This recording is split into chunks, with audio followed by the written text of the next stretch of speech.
সুপ্রভাত বন্ধুরা, আজ 17 মে শনিবার। শুরু করছি চিন্তনের মুখ্য বার্তা। প্রথমেই চোখ রাখবো আন্তর্জাতিক খবরে। গাজায় মধ্যরাতে 12টি ইসরায়েলি বিমান তাণ্ডব চালালো। বিমান হামলায় অন্তত 62 জন প্যালেস্তাইনবাসী নিহত হয়েছেন। নিহতদের বেশিরভাগই দক্ষিণ শহর খান ইউনুসের। হামাস পরিচালিত সিভিল ডিফেন্স এজেন্সির মুখপাত্র মাহমুদ বাশাল জানিয়েছেন, বৃহস্পতিবার স্থানীয় সময় দুপুর 2টোর দিকে খান ইউনুস থেকে 56 জন, উত্তর গাজার বেইত লাহিয়া থেকে 4 জন এবং মধ্য গাজার দেইর আল বালাহা থেকে 2 জনের মরদেহ উদ্ধার করেছে উদ্ধারকারী দল। নিহতদের মধ্যে অনেকেই নারী এবং শিশু।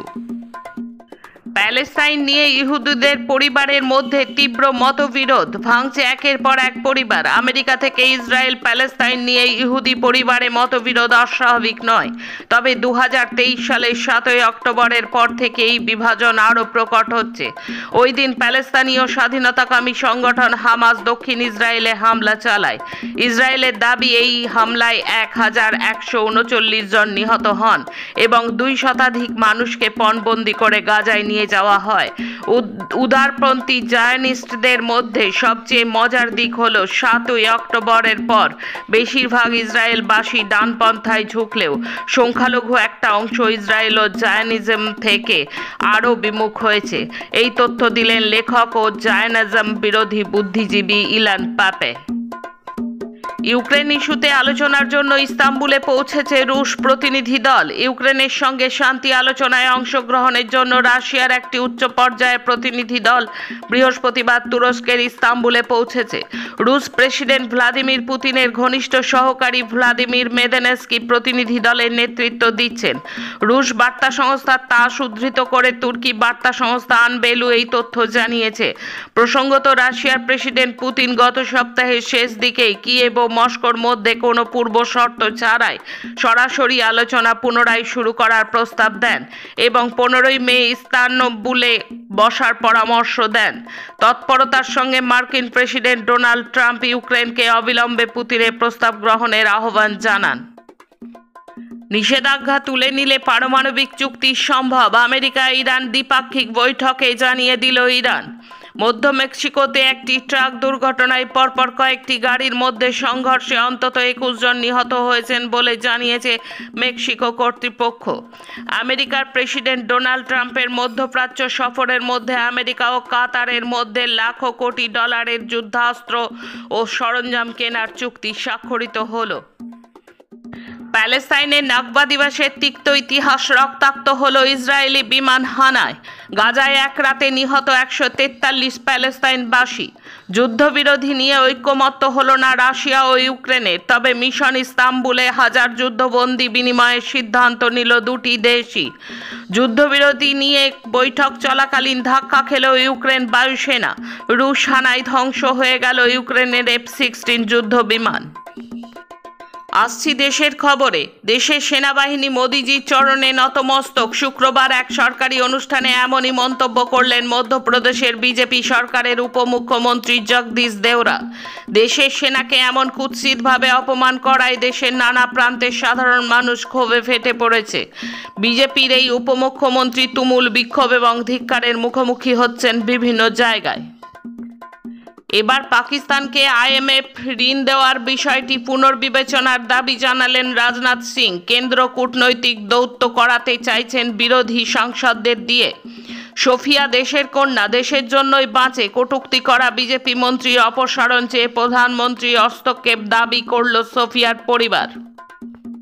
অর্থ তছরূপের অভিযোগে গুজরাটের এক ব্যবসায়ীকে গ্রেপ্তার করল ইডি। নাম বাহুবলী শাহ। ঘটনাচক্রে তিনি গুজরাটের সবচেয়ে বেশি বিক্রি হওয়া সংবাদপত্র গুজরাট সমাচারের সহ মালিক। তদন্তকারী সংস্থা সূত্রে খবর, বাহুবলী অন্তত 15টি ব্যবসায়ী সংস্থার সঙ্গে যুক্ত। দেশের প্রতিরক্ষা বাজেটে আরও 50,000 কোটি টাকা বরাদ্দের প্রস্তাব আসছে এই শীতকালীন অধিবেশনেই। পহেলগাম জঙ্গি হামলা পরবর্তী ভারতের প্রত্যাঘাত অভিযান অপারেশন সিঁদুর দেশের প্রতিরক্ষা বাজেটের চোখ খুলে দিয়েছে বলে জানিয়েছে প্রতিরক্ষা দপ্তর। বিশ্ব সুন্দরী প্রতিযোগীদের তেলেঙ্গানার বিখ্যাত রামাপ্পা মন্দিরে পা ধুয়ে দেওয়ার একটি ভিডিওকে কেন্দ্র করে তোলপাড় হচ্ছে রাজ্য রাজনীতি। বৃহস্পতিবারের এই ঘটনাকে কেন্দ্র করে শাসক কংগ্রেসের ওপর খড়গহস্ত হয়েছে বিরোধী ভারত রাষ্ট্র সমিতি ও বিজেপি। একে রাজ্যের নারী জাতির প্রতি অসম্মান বলে বর্ণনা করেছে তারা। মুলুগু জেলার রামাপ্পা মন্দির একটি ঐতিহাসিক পর্যটন কেন্দ্র। ভিডিওতে দেখা যাচ্ছে বিশ্ব সুন্দরীদের পা জল দিয়ে ধুয়ে তোয়ালে দিয়ে মুছে দেওয়া হচ্ছে। ভারত এবং চীন দুই প্রতিবেশী দেশের মধ্যে বিভেদ সৃষ্টির চেষ্টা করছে পশ্চিমী দুনিয়া, এমনটাই দাবি করলেন রাশিয়ার বিদেশমন্ত্রী সের্গেই লাভরভ। তিনি জানিয়েছেন এই দুই দেশের মধ্যে উত্তেজনা বৃদ্ধির জন্য ইচ্ছাকৃতভাবে উস্কানি দেওয়া হচ্ছে। পশ্চিমী বিশ্ব বললেও আলাদা করে পশ্চিমের কোন দেশের নামও করেননি লাভরভ। দক্ষিণ পূর্ব এশিয়ার দেশগুলোকেও পশ্চিমী আগ্রাসনের মুখে একজোট থাকার পরামর্শ দিয়েছেন তিনি। রাজ্য হিসেবে সিকিম 50 বছরে পা দিল। শুক্রবার সুবর্ণ জয়ন্তী পালনের দিনেই গোটা দেশের জন্য একটি উপহার ঘোষণা করল সিকিম সরকার। এই প্রথম তারা স্নো লেপার্ড সুমারির রিপোর্ট প্রকাশ করল। সেই রিপোর্ট বলছে সিকিমে লুপ্তপ্রায় স্নো লেপার্ডের সংখ্যা বৃদ্ধি পেয়ে এখন হয়েছে 21। এখন রাজ্যের খবর। ভরসা বিভাজন কুৎসায় কলেজ স্ট্রিটে ফের বোঝালো বিজেপি।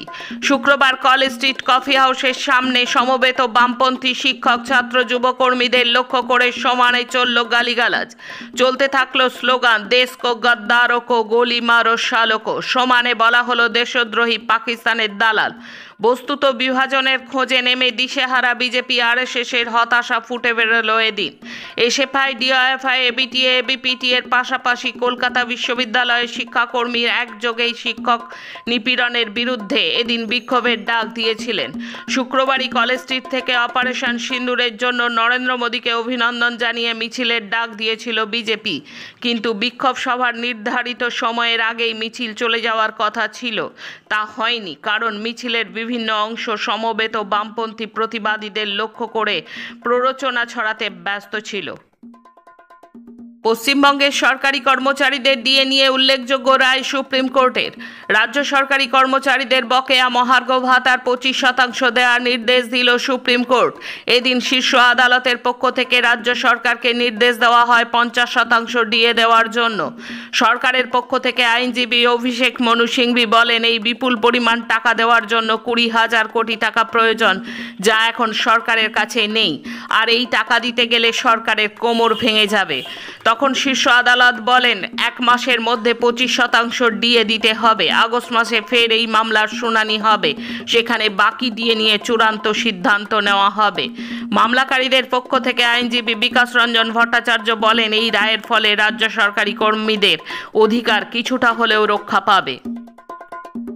নদিয়ার ভারত বাংলাদেশ সীমান্ত দিয়ে আবার পাচারের চেষ্টা রুখল বিএসএফ। এবার একই সঙ্গে উদ্ধার হলো রূপো, গাঁজা এবং ফেন্সিডিল।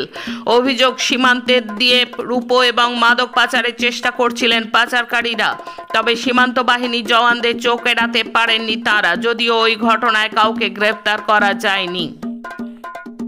নজিরবিহীন রায় আলিপুরদুয়ার আদালতের। হরিণের মাংস খাওয়া এবং শিং বেআইনিভাবে নিজের কাছে রাখার অপরাধে এক যুবককে 3 বছরের কারাদণ্ডের নির্দেশ দেওয়া হলো।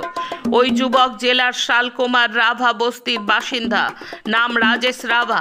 আধিকারিকরা মনে করছেন এই রায় তাদের জন্য একটি মাইল ফলক। যারা এখনো বন্যপ্রাণী হত্যা ও পাচার করে চলেছে তাদের জন্য একটি কড়া বার্তা পৌঁছে গেল। শেষে খেলার খবর। ফের একবার লা লিগা খেতাব জিতল বার্সেলোনা। এই নিয়ে 28 বার স্পেনের সেরার মুকুট পেল কাতালানরা। শুক্রবার রাতে এসপেনিয়লকে 2-0 গোলে হারালো বার্সেলোনা।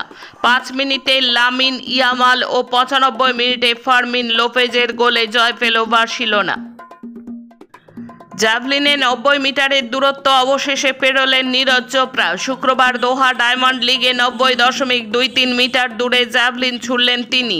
কেরিয়ারে প্রথমবার 90 মিটারের বেশি জ্যাভলিন ছুড়লেন টোকিও অলিম্পিক্সের সোনাজয়ী খেলোয়াড়। তবু প্রথম হওয়া হলো না নীরজের। দ্বিতীয় স্থানে শেষ করতে হলো তাঁকে। প্রথম হলেন জার্মানির জুলিয়ান ওয়েবার। আজকের মুখ্য বার্তা এই পর্যন্ত। নমস্কার।